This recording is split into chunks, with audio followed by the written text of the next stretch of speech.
We're in the future. The society we're about to see, through the use of powerful computers and laser beams, is able to reconstruct famous figures from the past. Instead of reading about them in books, students are able to hear the great people themselves. We are going to watch a history lesson.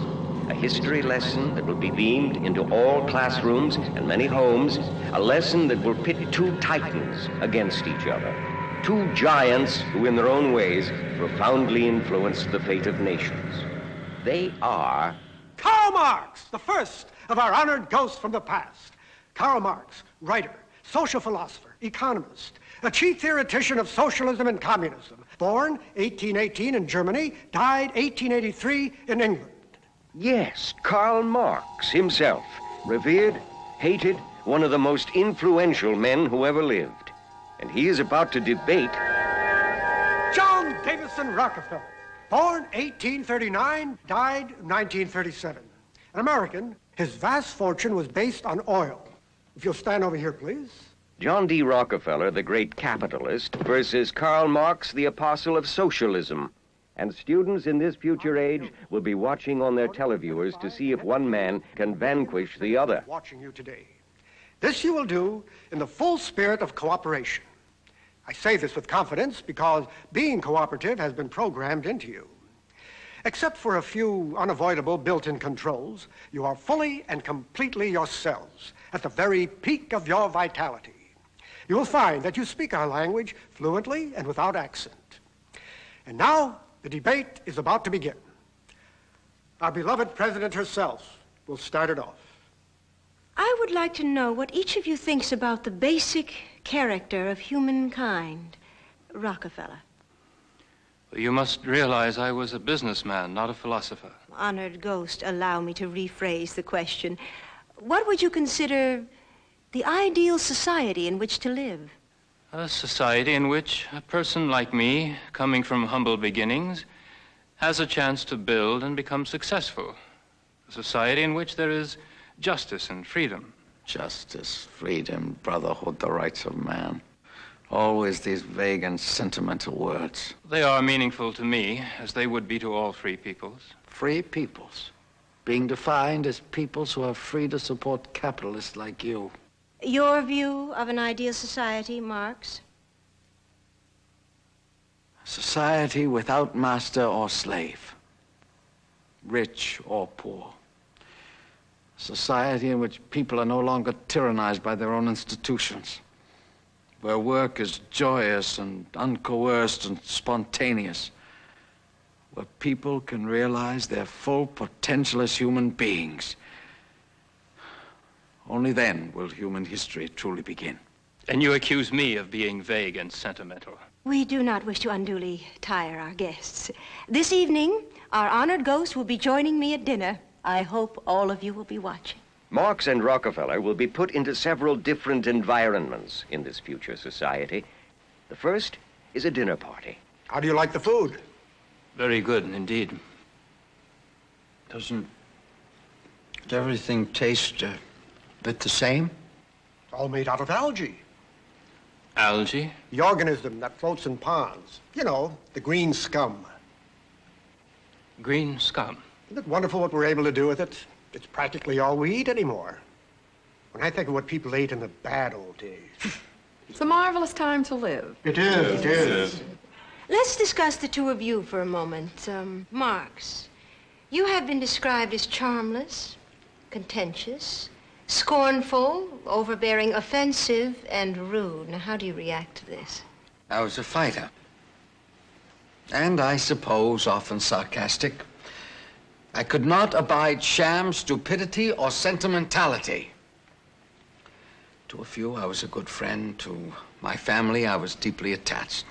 And you, Rockefeller, were called cold, avaricious, self-seeking, and humorless. Naturally, those of us who made money were considered as representative of all that is evil and hard-hearted, no matter what we accomplished. You were rich, perhaps the world's first billionaire.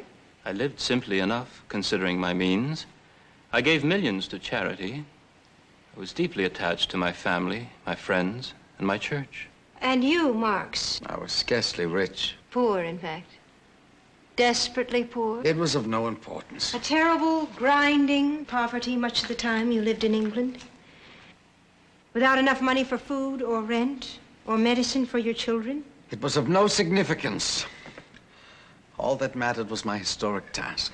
A good night's rest, gentlemen, and tomorrow we'll take you to one of our schools. Please, I'm a virtual illiterate. I'd like someone to explain to me the basic differences between communism and capitalism. For example, what about private ownership? No private ownership of the means of production. Instead, ownership by the state for the collective good. Certainly private ownership. It's the prestige and profit resulting from ownership that spur men on and promote accomplishment. The marketplace? It must be free.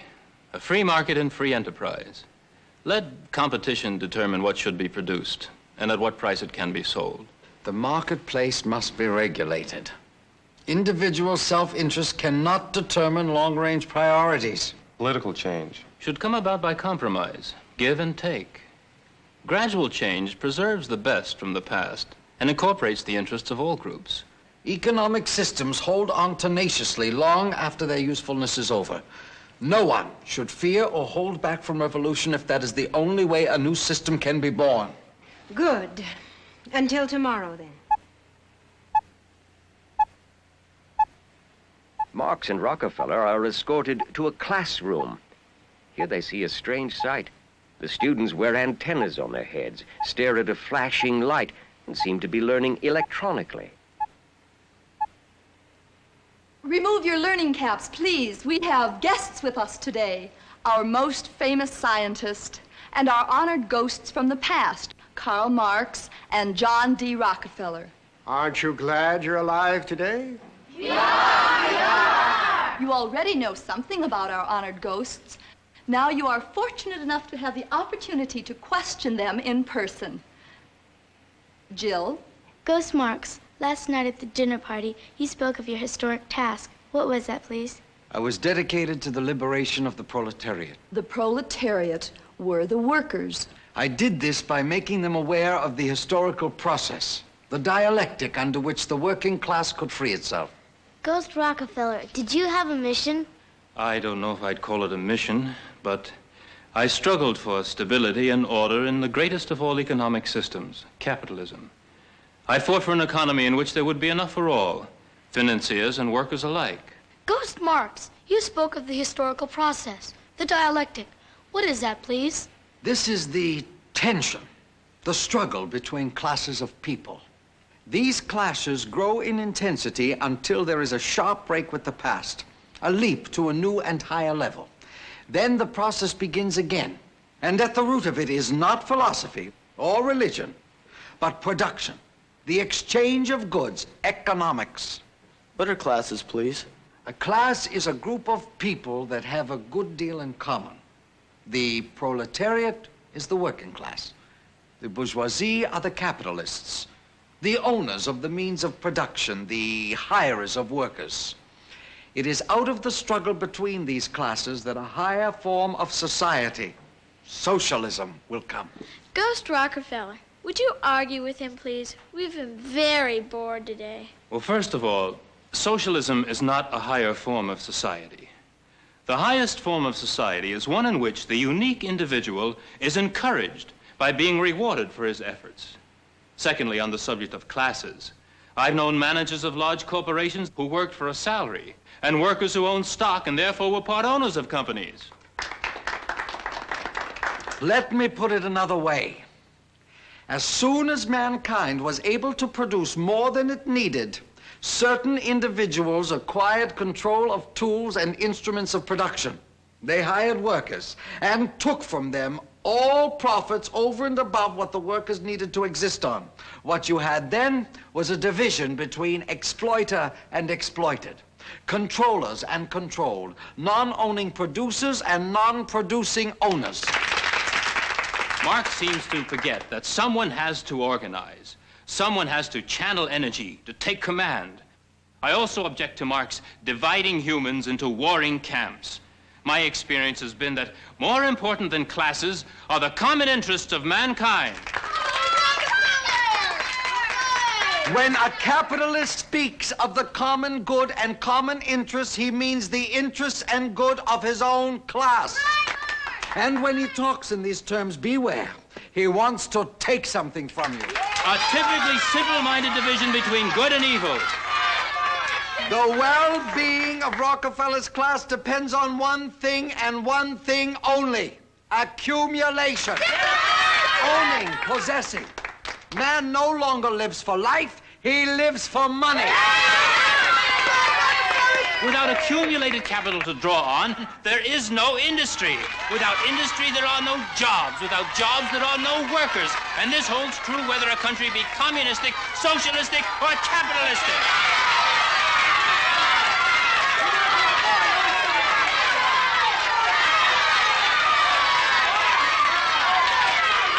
Enough for now. We must avoid overstimulating the little ones.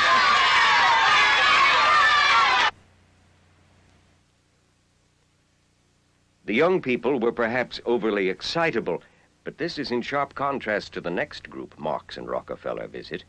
These are average citizens, gathered together expressly to question the famous visitors from the past.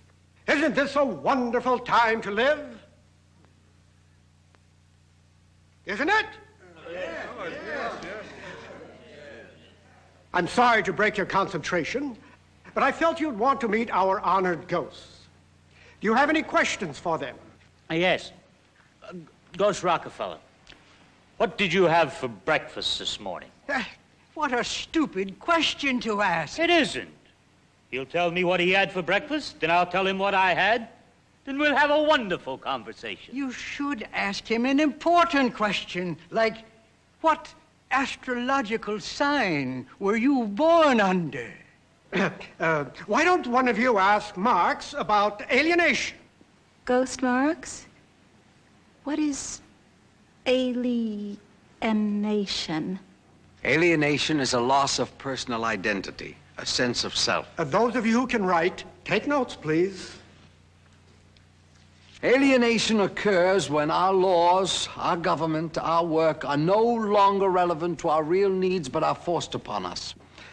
We then feel we are being controlled by some vast external force that leaves us powerless. When a worker is assigned one small task which he must repeat endlessly, he becomes alienated. I assume Marx is talking about a division of labor and production lines. Well, I can tell you from practical experience that they have increased productivity enormously. Can you imagine a worker attempting to build an automobile by himself? When a worker is chained to a machine, he is mutilated into a fragment of a human being. He becomes an accessory of the machine. He no longer uses it, it uses him. Machines deprive work of interest and meaning. Nonsense. Machines make work easier, quicker, more precise.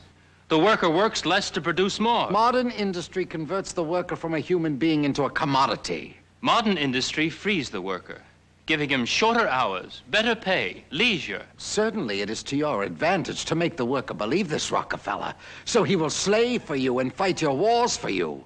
You throw the worker crumbs from your loaf and tell him how fortunate he is. You steal from him and hypnotize him into defending you for doing it. By these lies, Marx, you encourage workers to steal from me what is rightfully mine. I say give people the opportunity to move upwards if they have the ability and energy to do so. Reward accomplishment with property and money and power, because this is what success deserves. You will then have a society that moves, that builds. By spewing out this propaganda, you hope to keep the lower classes docile. The worker is oppressed and exploited. The worker flourishes. Workers of the world unite in one violent worldwide revolution. You have nothing to lose but your chains. Workers, you have nothing to lose but your well-being. Marx and Rockefeller are amazed. The young were enthusiastic and eager to learn. This group of adults, however, has sunk into a lethargy so deep, no idea can reach them. But perhaps this has always been the case. We've enjoyed your debates enormously. Now, what can we do for you? Since my resurrection, I haven't been outside once. All your buildings seem to be connected by tunnels. Would it be possible to take a stroll outdoors? A capital idea. Unfortunately, you'd have to wear one of these. I can't imagine you'd enjoy it very much. Why should something like that be necessary? In the bad old days, they poured an enormous quantity of smoke, exhaust, and aerosols into the air. I assume that was quite some time ago. Oh, it was. Such has been the advance of science, however, that we are now putting into the atmosphere poisons you couldn't even imagine in your day. Of course, it's all for the better life. It's a wonderful time to live. It is. What we would like to do now is to equalize your experiences. Since your lives only partially overlapped, Rockefeller lived some 50 years after Marx's death, we are going to give you information that will lead both of you up to, say, the last quarter of the 20th century. You will not have to study or memorize. You won't even have to read. All you will have to do is sleep. Where are they now? Marx is being brought into the 20th century, and Rockefeller's memory is being refreshed. The First World War, the establishment of communism in Russia. We're moving into the 1930s. The Depression, the growth of totalitarian governments.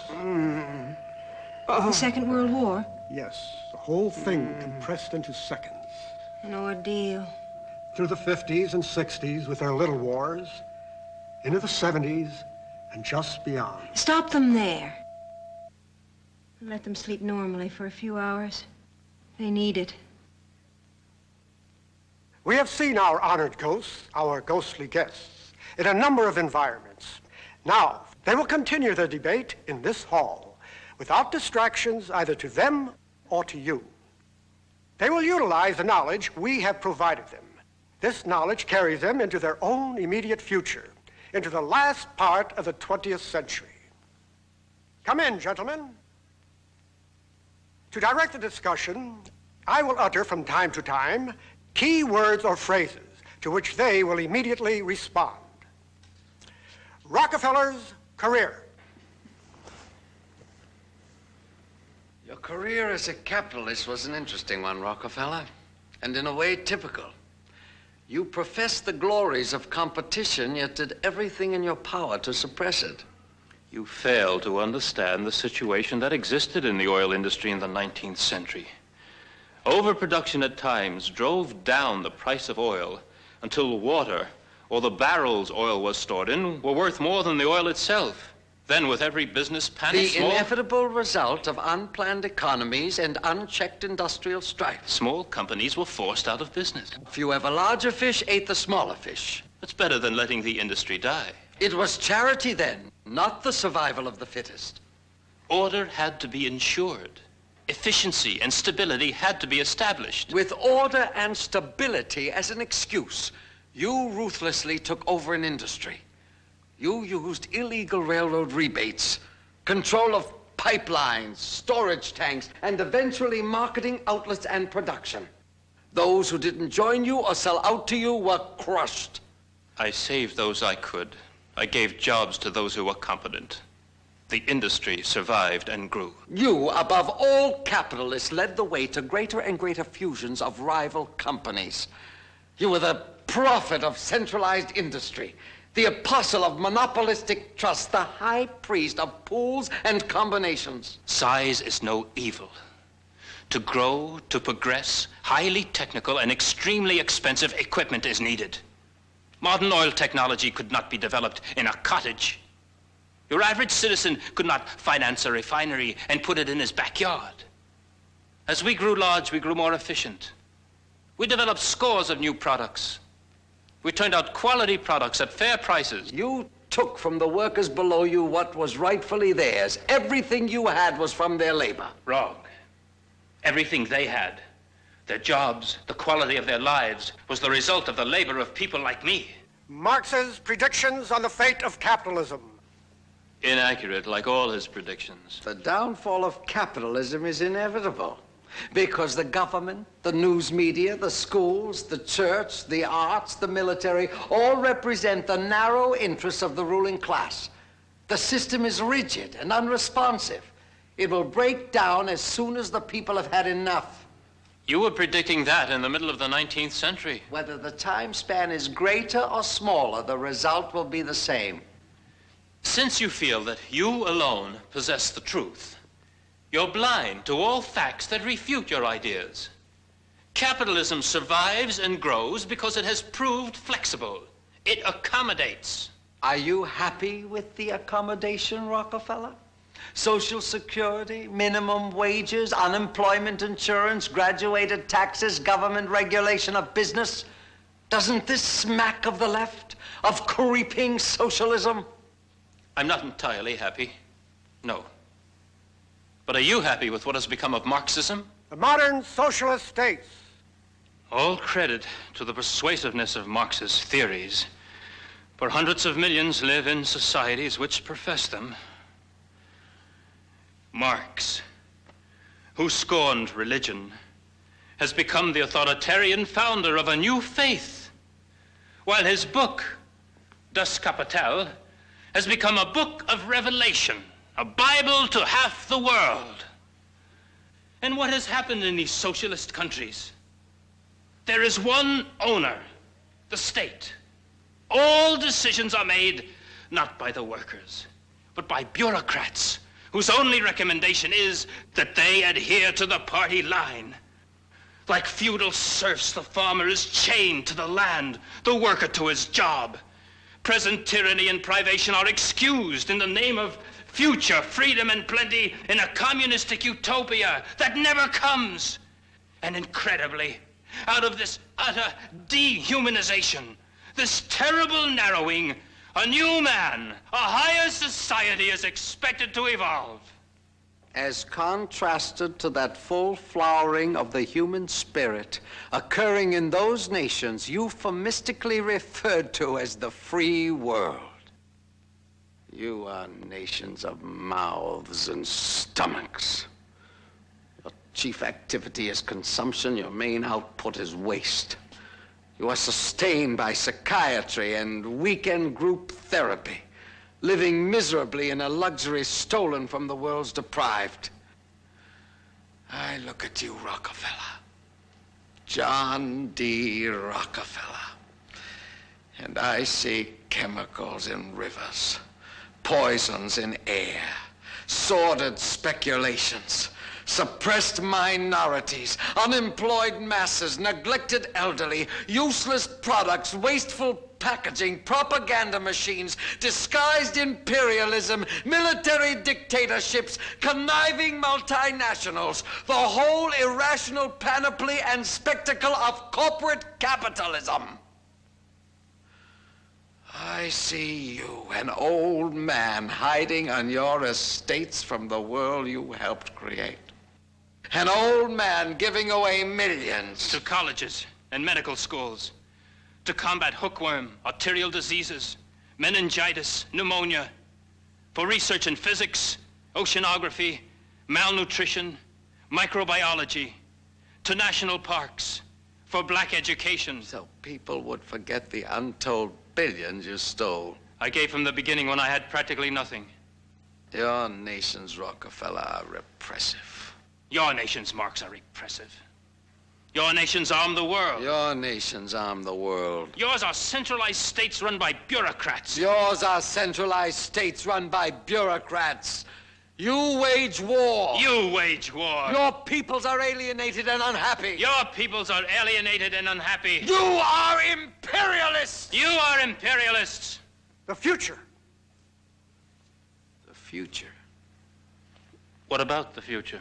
Well, that's for you to discuss. You live in our future. Why don't you tell us about it? I want you to make some guesses, some predictions. It's strange that you've given us no indication of how your society is organized. Our future works just fine. It's a wonderful time to live. So you keep assuring us. Why did you bring us up to the last part of the 20th century and then stop? The rules of the game are ours, not yours. What economic system prevails? Capitalism? Socialism? You were programmed to cooperate. You must cooperate. Why do you fear our criticism? We are invulnerable to criticism. Well, then bring us up to your own time. You're chasing after the wind. You're afraid. Your constant carping and criticism is vanity. Nothing but vanity. We are quite satisfied with things as they are. But how are they? Sufficient for our needs. Which tells us nothing. Turn off the computers and I want to talk to the programmers tomorrow. All computers relating to this program are to be turned off immediately. Honored ghosts, you are about to thaw, melt, and resolve yourselves into a dew. I know I speak for everyone when I thank you for your edifying and entertaining debate. Remote as your debate was from us and our concern. No society has ever existed in which economic considerations were remote. It simply reminds us of the confusions, doubts, turmoils we passed through to reach this wonderful age of ours. This marvelous time, this incomparable epoch of inconspicuous technology. I want to tell you, Marx, I'm proud of our capitalistic accomplishments. We lived in a raw country that cried out for products and development. In a few decades, we changed the face of the earth. For which you should be thanked, Rockefeller. This industrialization for which you labored forms the basis for socialism. The workers you trained will be the skilled technicians of this higher society. Marx, you are a pig-headed fellow. It's not a higher society. You should know that by now. You should be convinced that it is. Goodbye. Goodbye. And so, image, voice, and shadow, they vanish. What would you consider to be the major contributions of Karl Marx and John D. Rockefeller? In what ways do you think they have influenced the world in which you live?